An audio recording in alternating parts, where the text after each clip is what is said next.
Welcome back ਪਿਆਰੇ ਵਿਦਿਆਰਥੀਓ। ਅੱਜ ਅਸੀਂ ਚਰਚਾ ਕਰਾਂਗੇ ਭੂਗੋਲ ਦੇ ਪਾਠ ਭਾਰਤ ਦੀਆਂ ਜੋ ਭੂਗੋਲਿਕ ਵੰਡ ਹੈ ਉਸ ਦੇ ਬਾਰੇ 'ਚ ਜੋ ਰਹਿੰਦੇ ਪੋਰਸ਼ਨ ਨੇ ਉਹਨਾਂ ਦੇ ਬਾਰੇ 'ਚ ਚਰਚਾ ਕਰਨ ਜਾ ਰਹੇ ਹਾਂ। ਇਸ ਤੋਂ ਪਹਿਲਾਂ ਅਸੀਂ ਚਰਚਾ ਕਰ ਚੁੱਕੇ ਹਾਂ ਹਿਮਾਲਈ ਖੇਤਰ ਬਾਰੇ, ਉਸ ਤੋਂ ਬਾਅਦ ਉੱਤਰੀ ਭਾਰਤ ਦੇ ਵਿਸ਼ਾਲ ਮੈਦਾਨਾਂ ਬਾਰੇ ਅਤੇ ਫਿਰ ਪ੍ਰਾਇਦੀਪੀ ਪਠਾਰ ਦੇ ਬਾਰੇ 'ਚ। ਅੱਜ ਅਸੀਂ ਰਹਿੰਦੇ ਦੋ ਭਾਗ ਜਿਸ ਦੇ ਵਿੱਚ ਤੱਟ ਦੇ ਮੈਦਾਨ ਹਨ ਅਤੇ ਦੀਪ ਸਮੂਹ ਹੈ ਉਸ ਦੇ ਬਾਰੇ 'ਚ ਅਸੀਂ ਇੱਥੇ ਚਰਚਾ ਕਰਨ ਜਾ ਰਹੇ ਹਾਂ। ਸ਼ੁਰੂ ਕਰਦੇ ਹਾਂ ਅੱਜ ਦਾ ਆਪਣਾ ਟੌਪਿਕ ਤੱਟ ਦੇ ਮੈਦਾਨ। ਤੱਟ ਦੇ ਮੈਦਾਨ ਨੂੰ ਦੋ ਮੁੱਖ ਭਾਗਾਂ ਵਿੱਚ ਵੰਡਿਆ ਜਾ ਸਕਦਾ ਹੈ। ਸਭ ਤੋਂ ਪਹਿਲਾਂ ਪੱਛਮੀ ਤੱਟ ਦੇ ਮੈਦਾਨ ਅਤੇ ਪੂਰਬੀ ਤੱਟ ਦੇ ਮੈਦਾਨ। ਆਓ ਇੱਕ ਵਾਰੀ ਇਹਨਾਂ ਨੂੰ ਆਪਾਂ ਨਕਸ਼ੇ ਦੇ ਜ਼ਰੀਏ ਦੇਖ ਲੈਂਦੇ ਹਾਂ। ਜਿਸ ਤਰ੍ਹਾਂ ਕਿ ਤੁਹਾਡੇ ਸਾਹਮਣੇ ਇਹ ਨਕਸ਼ਾ ਹੈ, ਇਸ ਦੇ ਵਿੱਚ ਬਲੈਕ ਕਲਰ ਦੀ ਜੋ ਪੱਟੀ ਦਿਖਾਈ ਦੇ ਰਹੀ ਹੈ, ਦੋਨੋਂ ਹੀ ਪਾਸੇ ਚੜ੍ਹਦੇ ਵਾਲੇ ਪਾਸੇ ਯਾਨੀ ਈਸਟਰਨ ਪੂਰਬੀ ਤੱਟ, ਇਸ ਤੋਂ ਬਾਅਦ ਵੈਸਟਰਨ ਕੋਸਟਲ ਪਲੇਨਸ ਯਾਨੀ ਕਿ ਪੱਛਮੀ ਤੱਟ ਦੇ ਮੈਦਾਨ ਅਤੇ ਪੂਰਬੀ ਤੱਟ ਦੇ ਮੈਦਾਨ, ਇਹਨਾਂ ਨੂੰ ਬਲੈਕ ਕਲਰ ਦੇ ਜ਼ਰੀਏ ਮਾਰਕ ਕੀਤਾ ਗਿਆ ਹੈ। ਇੱਕ ਹੋਰ ਨਕਸ਼ੇ ਦੇ ਜ਼ਰੀਏ ਤੁਸੀਂ ਦੇਖ ਸਕਦੇ ਹੋ ਕਿ ਜੋ ਪਿੰਕ ਕਲਰ ਹੈ ਉਸ ਦੇ ਰਾਹੀਂ ਦਿਖਾਈ ਗਈ ਪੱਟੀ ਹੈ ਜੋ ਇਸ ਨੂੰ ਅਸੀਂ ਮਾਰਕ ਕਰ ਸਕਦੇ ਹਾਂ ਪੂਰਬੀ ਤੱਟ ਦੇ ਮੈਦਾਨ ਅਤੇ ਪੱਛਮੀ ਤੱਟ ਦੇ ਮੈਦਾਨ ਦੇ ਵਿੱਚ। ਅੱਗੇ ਇਹਨਾਂ ਮੈਦਾਨਾਂ ਦੀ ਜੋ ਖਾਸੀਅਤ ਨੇ ਉਸ ਨੂੰ ਅਸੀਂ ਪਾਠ ਦੇ ਮੁਤਾਬਕ ਅੱਗੇ ਕਵਰ ਕਰਨ ਜਾ ਰਹੇ ਹਾਂ। ਪੱਛਮੀ ਤੱਟ ਦੇ ਮੈਦਾਨ ਉੱਤਰ ਵਿੱਚ ਕੱਛ ਦੇ ਰੇਗਿਸਤਾਨ ਤੋਂ ਲੈ ਕੇ ਦੱਖਣ ਵਿੱਚ ਕੰਨਿਆ ਕੁਮਾਰੀ ਤੱਕ ਔਸਤਨ 65 ਕਿਲੋਮੀਟਰ ਚੌੜੇ ਪੱਛਮੀ ਤੱਟ ਦੇ ਮੈਦਾਨ ਹਨ। ਇਹ ਤੱਟੀ ਮੈਦਾਨ ਦੇ ਚਾਰ ਪ੍ਰਮੁੱਖ ਹਿੱਸੇ ਹਨ: ਗੁਜਰਾਤ ਦਾ ਮੈਦਾਨ, ਕੋਂਕਣ ਦਾ ਮੈਦਾਨ, ਕਰਨਾਟਕ ਦਾ ਮੈਦਾਨ ਅਤੇ ਕੇਰਲਾ ਦਾ ਤੱਟਵਰਤੀ ਮੈਦਾਨ। ਗੁਜਰਾਤ ਦਾ ਮੈਦਾਨ ਕੱਛ ਤੋਂ ਸੌਰਾਸ਼ਟਰ ਵਿੱਚ ਦੀ ਹੁੰਦਾ ਹੋਇਆ ਖੰਭਾਤ ਦੀ ਖਾੜੀ ਤੱਕ ਤੱਟਵਰਤੀ ਹਿੱਸੇ ਵਿੱਚ ਚੱਲਦਾ ਹੈ, ਜੋ ਕਿ ਸਾਬਰਮਤੀ, ਮਾਹੀ, ਲੂਣੀ ਅਤੇ ਤਾਪੀ ਨਦੀਆਂ ਦੁਆਰਾ ਵਿਛਾਏ ਗਏ ਜਲੋੜ ਦੇ ਜਮ੍ਹਾਂ ਹੋਣ ਕਾਰਨ ਬਣਿਆ ਹੈ। ਕੋਂਕਣ ਦਾ ਮੈਦਾਨ ਦਮਨ ਤੋਂ ਗੋਆ ਤੱਕ 500 ਕਿਲੋਮੀਟਰ ਤੱਕ ਲੰਬਾ ਹੈ।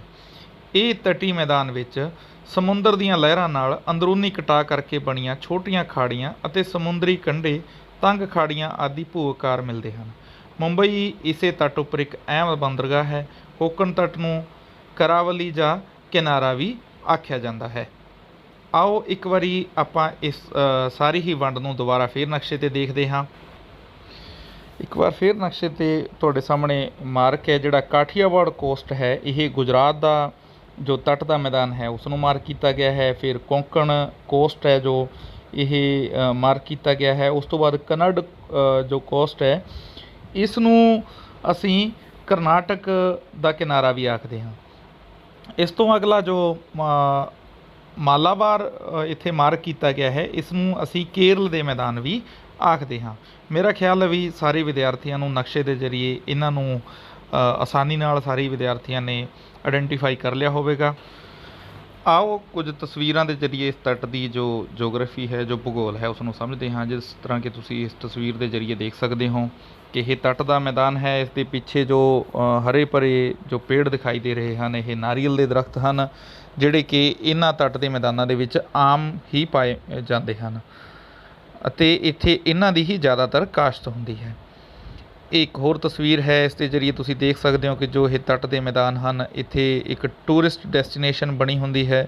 ਜਿਵੇਂ ਕਿ ਤੁਸੀਂ ਅਕਸਰ ਹੀ ਸੁਣਿਆ ਹੋਵੇਗਾ ਕਿ ਗੋਆ ਲੋਕ ਘੁੰਮਣ ਦੇ ਲਈ ਜਾਂਦੇ ਹਨ। ਉਹ ਅਜਿਹੇ ਤੱਟ ਦੇ ਮੈਦਾਨਾਂ ਦੇ ਉੱਪਰ ਤੁਸੀਂ ਦੇਖ ਸਕਦੇ ਹੋ ਕਿ ਬਹੁਤ ਸਾਰੇ ਹੋਟਲ, ਰੈਸਟੋਰੈਂਟ ਜਾਂ ਬੀਚ ਬਣੇ ਹੁੰਦੇ ਨੇ ਜਿੱਥੇ ਕਿ ਟੂਰਿਸਟ ਹਰ ਸਾਲ ਘੁੰਮਣ ਦੇ ਲਈ ਜਾਂਦੇ ਹਨ। ਇਸ ਤੋਂ ਇਲਾਵਾ ਇਸ ਤੱਟ ਦੇ ਉੱਪਰ ਕੁਝ ਹੋਰ ਤਰ੍ਹਾਂ ਦੀਆਂ ਗਤੀਵਿਧੀਆਂ ਵੀ ਸ਼ਾਮਲ ਨੇ।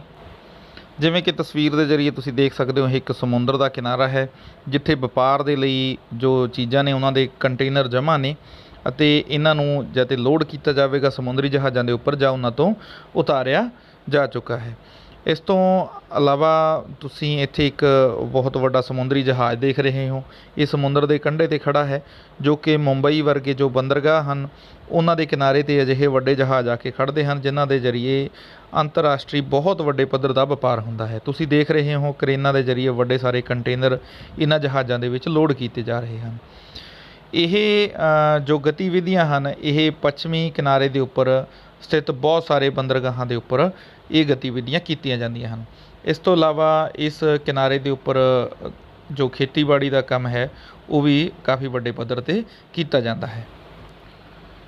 ਇਸ ਤੋਂ ਇਲਾਵਾ ਮਾਲਾਬਾਰ ਦਾ ਜੋ ਤੱਟ ਦਾ ਮੈਦਾਨ ਹੈ, ਇਹ ਮੈਂਗਲੋਰ ਤੋਂ ਲੈ ਕੇ ਕੰਨਿਆ ਕੁਮਾਰੀ ਤੱਕ ਇਸ ਦੀ ਲੰਬਾਈ 845 ਕਿਲੋਮੀਟਰ ਤੱਕ ਫੈਲਿਆ ਹੋਇਆ ਹੈ। ਇਸ ਮੈਦਾਨ ਦੇ ਵਿੱਚ ਕਾਫੀ ਜ਼ਿਆਦਾ ਝੀਲਾਂ ਲੈਗੂਨ ਝੀਲਾਂ ਹੁੰਦੀਆਂ ਹਨ। ਇਸ ਦੇ ਬਾਰੇ 'ਚ ਆਪਾਂ ਅੱਗੇ ਡਿਸਕਸ ਕਰਦੇ ਹਾਂ। ਇਸ ਮੈਦਾਨ ਦੇ ਵਿੱਚ ਕਾਫੀ ਜ਼ਿਆਦਾ ਮਿਲਦੀਆਂ ਹਨ। ਇੱਥੇ ਸਭ ਤੋਂ ਵੱਡੀ ਝੀਲ ਹੈ ਬੈਮਨਦ।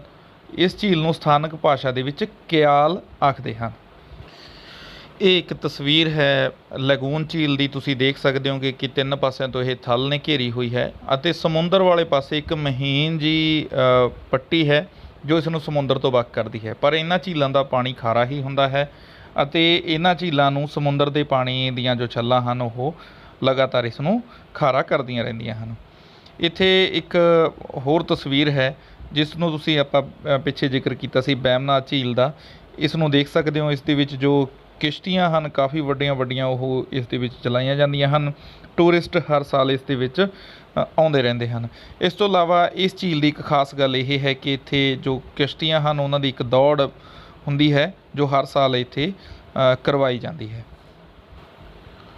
ਹੁਣ ਆਪਾਂ ਜ਼ਿਕਰ ਕਰਦੇ ਹਾਂ ਪੂਰਬੀ ਤੱਟ ਦੇ ਮੈਦਾਨ ਦਾ।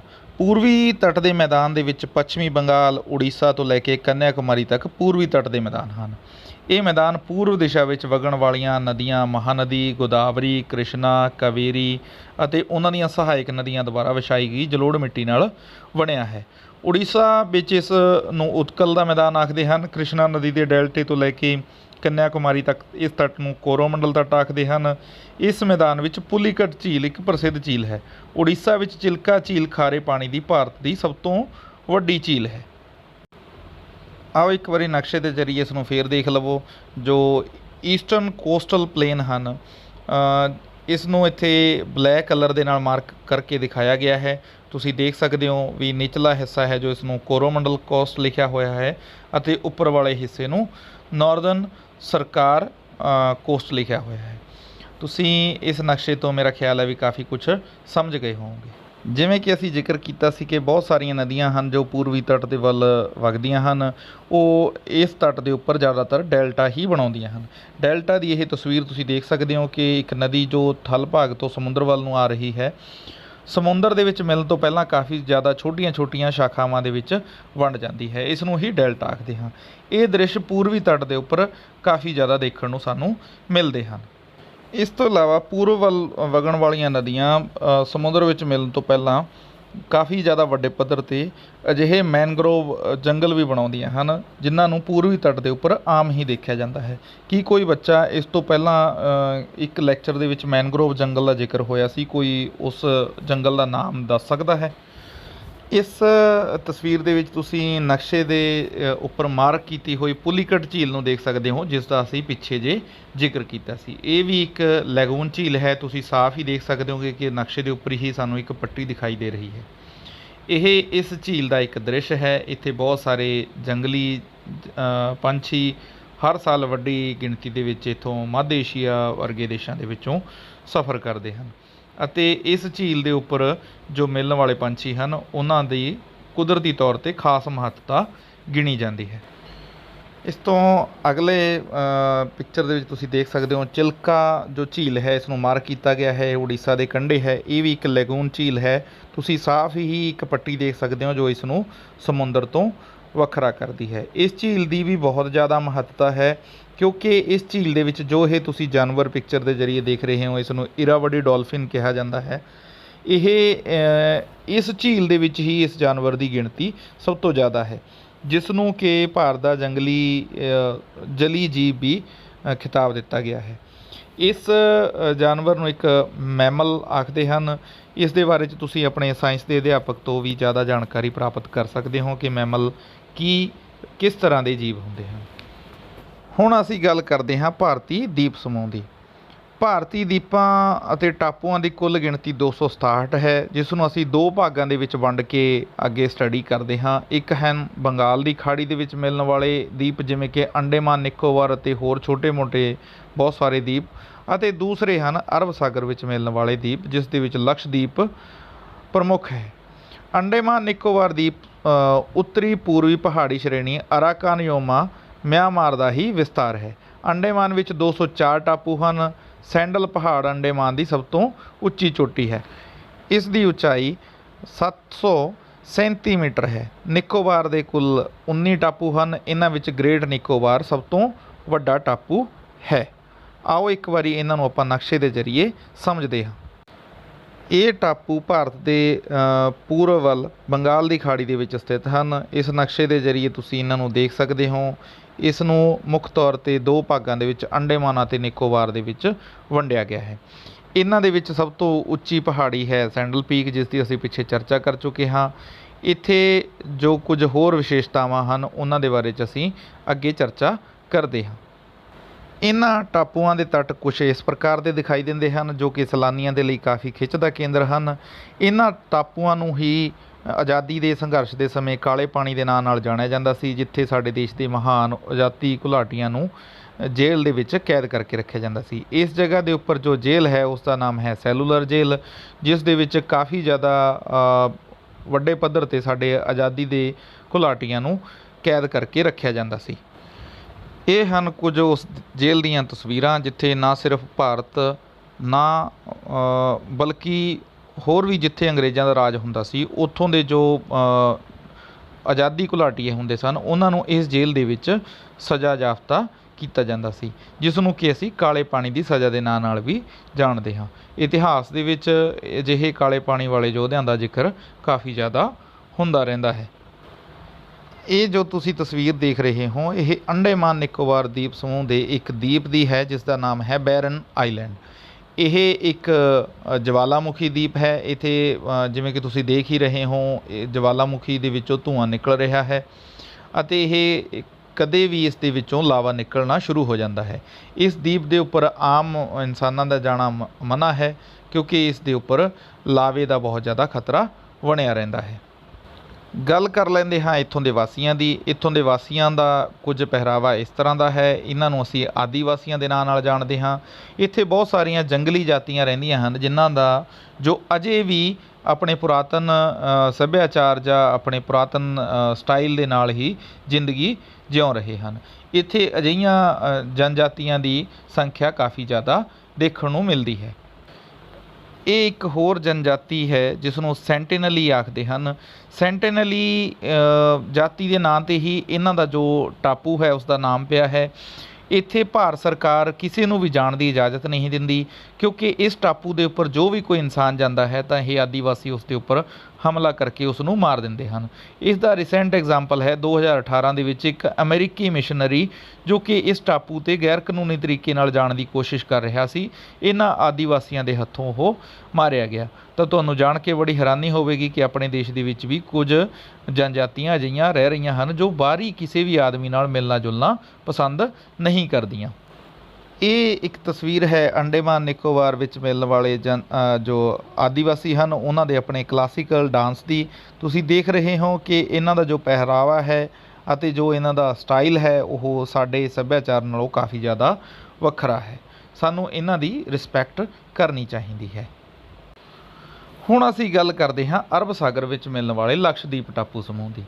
ਇਸ ਵਿੱਚ ਕੁੱਲ ਦੀਪਾਂ ਦੀ ਗਿਣਤੀ 34 ਹੈ। ਉੱਤਰ ਵਿੱਚ ਅਮੀਨ ਦੀਵੀ ਸਮੂਹ ਅਤੇ ਦੱਖਣ ਵਿੱਚ ਮਿਨੀਕੋਏ ਦੀਪ ਹਨ। ਭਾਰਤੀ ਟਾਪੂਆਂ ਦੇ ਬਾਰੇ 'ਚ ਹੋਰ ਵਧੇਰੀ ਜਾਣਕਾਰੀ ਦੇ ਲਈ ਨੀਚੇ ਇੱਕ ਸਾਰਣੀ ਦਿੱਤੀ ਗਈ ਹੈ, ਆਪਾਂ ਉਸ ਨੂੰ ਬਾਅਦ 'ਚ ਡਿਸਕਸ ਕਰਾਂਗੇ। ਪਹਿਲਾਂ ਅਸੀਂ ਅਰਬ ਸਾਗਰ ਦੇ ਵਿੱਚ ਸਥਿਤ ਲਕਸ਼ਦੀਪ ਨੂੰ ਇੱਕ ਵਾਰ ਨਕਸ਼ੇ ਦੇ ਉੱਪਰ ਵੇਖ ਲੈਂਦੇ ਹਾਂ। ਨਕਸ਼ੇ ਦੇ ਜ਼ਰੀਏ ਤੁਸੀਂ ਦੇਖ ਸਕਦੇ ਹੋ ਕਿ ਕੇਰਲ ਦਾ ਜੋ ਸਮੁੰਦਰੀ ਤੱਟ ਹੈ ਇਸ ਦੇ ਪੱਛਮ ਵੱਲ ਨੂੰ ਇਹ ਛੋਟੇ ਛੋਟੇ ਟਾਪੂਆਂ ਦਾ ਇੱਕ ਸਮੂਹ ਹੈ ਜੋ ਕਿ ਨਕਸ਼ੇ ਦੇ ਵਿੱਚ ਤੁਹਾਨੂੰ ਸਾਫ਼ ਦਿਖਾਈ ਦੇ ਰਿਹਾ ਹੈ। ਇੱਥੇ ਵੀ ਭਾਰੀ ਮਾਤਰਾ ਦੇ ਵਿੱਚ ਸੈਲਾਨੀ ਜਾਂਦੇ ਹਨ।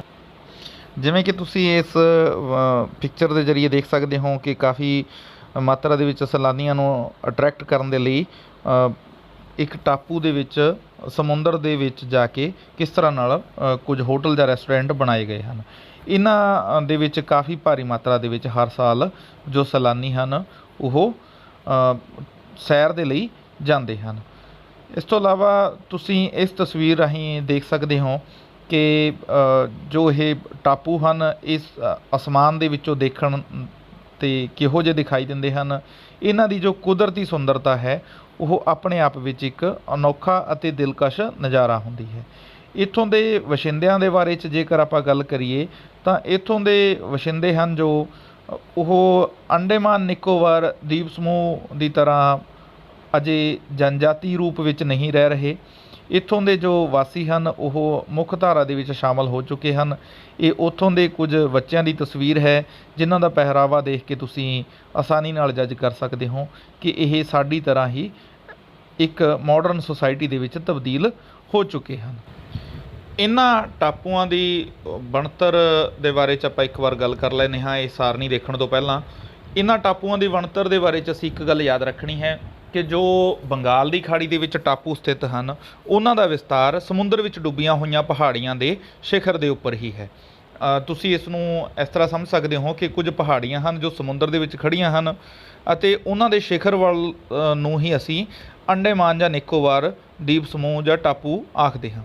ਜਦ ਕਿ ਦੂਸਰੇ ਪਾਸੇ ਜੋ ਲਕਸ਼ਦੀਪ ਹਨ, ਲਕਸ਼ਦੀਪ ਦੇ ਜੋ ਟਾਪੂ ਹਨ ਉਹਨਾਂ ਨੂੰ ਅਸੀਂ ਕਹਿ ਸਕਦੇ ਹਾਂ ਕਿ ਇੱਕ ਤਰ੍ਹਾਂ ਨਾਲ ਉਹ ਇੱਕ ਖਾਸ ਜਲੀ ਜੀਵ ਹੁੰਦਾ ਹੈ ਜਿਸ ਦੇ ਖੋਲ ਦੇ ਉੱਪਰ ਇਹ ਟਾਪੂ ਇਕੱਠੇ ਹੋ ਜਾਂਦੇ ਹਨ, ਜਿਸ ਨੂੰ ਕਿ ਅਸੀਂ ਕੋਰਲ ਰੀਫ ਦੇ ਨਾਂ ਵਜੋਂ ਵੀ ਜਾਣਦੇ ਹਾਂ। ਧਿਆਨ ਦੇਣਾ ਹੈ, ਲਕਸ਼ਦੀਪ ਦੇ ਜੋ ਜਿੰਨੇ ਵੀ ਦੀਪ ਹਨ ਉਹ ਕੋਰਲ ਰੀਫ ਦੇ ਨਾਂ ਵਜੋਂ ਜਾਣੇ ਜਾਂਦੇ ਹਨ। ਇਹ ਤੁਹਾਡੇ ਸਾਹਮਣੇ ਇੱਕ ਸਾਰਣੀ ਹੈ ਜਿਸ ਦੇ ਵਿੱਚ ਲਕਸ਼ਦੀਪ ਅਤੇ ਅੰਡੇਮਾਨ ਅਤੇ ਨਿਕੋਬਾਰ ਦੀਪ ਸਮੂਹ ਦੇ ਟਾਪੂਆਂ ਦੀ ਗਿਣਤੀ ਦਿੱਤੀ ਗਈ ਹੈ। ਉਮੀਦ ਹੈ ਤੁਸੀਂ ਇਸ ਸਾਰਣੀ ਨੂੰ ਧਿਆਨ ਨਾਲ ਪੜ੍ਹੋਗੇ ਅਤੇ ਨਕਸ਼ੇ ਦੀ ਮਦਦ ਦੇ ਨਾਲ ਇਹਨਾਂ ਟਾਪੂਆਂ ਨੂੰ ਮਾਰਕ ਵੀ ਕਰੋਗੇ। ਮੈਂ ਅੱਜ ਦਾ ਇਹ ਲੈਕਚਰ ਦੇ ਨਾਲ ਹੀ ਇਸ ਲੈਸਨ ਨੂੰ ਪੂਰਾ ਕਰ ਚੁੱਕਾ ਹਾਂ। ਉਮੀਦ ਹੈ ਤੁਸੀਂ ਇਸ ਨੂੰ ਧਿਆਨ ਨਾਲ ਸੁਣਿਆ ਹੋਵੇਗਾ ਅਤੇ ਇਸ ਦੇ ਵਿੱਚੋਂ ਜੋ ਜਾਣਕਾਰੀ ਤੁਹਾਨੂੰ ਪ੍ਰਾਪਤ ਹੋਈ ਹੋਵੇਗੀ ਉਹ ਤੁਹਾਡੇ ਲਈ ਵਡਮੁੱਲੀ ਸਾਬਤ ਹੋਵੇਗੀ ਅਤੇ ਇਸ ਨੂੰ ਧਿਆਨ ਨਾਲ ਸੁਣੋਗੇ ਅਤੇ ਆਪਣੇ ਹਮਜਮਾਤੀਆਂ ਨੂੰ ਇਸ ਨੂੰ ਦੇਖਣ ਦੇ ਲਈ ਪ੍ਰੇਰਿਤ ਵੀ ਕਰੋਗੇ। ਜੇਕਰ ਕਿਸੇ ਵੀ ਬੱਚੇ ਨੂੰ ਕਿਸੇ ਵੀ ਤਰੀਕੇ ਦੀ ਕੋਈ ਦਿੱਕਤ ਆ ਰਹੀ ਹੈ ਤਾਂ ਉਹ ਮੈਨੂੰ ਫੋਨ ਕਰਕੇ ਜਾਂ ਕਮੈਂਟ ਕਰਕੇ ਦੱਸ ਸਕਦਾ ਹੈ। ਇਸ ਤੋਂ ਇਲਾਵਾ ਜੇਕਰ ਤੁਹਾਨੂੰ ਇਹ ਵਧੀਆ ਲੱਗਿਆ ਤਾਂ ਅੱਗੇ ਸ਼ੇਅਰ ਜ਼ਰੂਰ ਕਰਿਓ, ਕਮੈਂਟ ਅਤੇ ਲਾਈਕ ਵੀ ਜ਼ਰੂਰ ਕਰਨਾ ਹੈ ਅਤੇ ਇਸ ਪਾਠ ਦੇ ਆਧਾਰ 'ਤੇ ਹੀ ਤੁਸੀਂ ਜੋ ਦਿੱਤੇ ਹੋਏ ਕੁਐਸਚਨ ਆਨਸਰ ਹਨ ਉਹਨਾਂ ਦੇ ਉੱਤਰ ਵੀ ਲੱਭਣ ਦੇ ਯੋਗ ਹੋ। ਲੈਕਚਰ ਸੁਣਨ ਦੇ ਲਈ ਤੁਹਾਡਾ ਸਾਰੇ ਬੱਚਿਆਂ ਦਾ ਧੰਨਵਾਦ।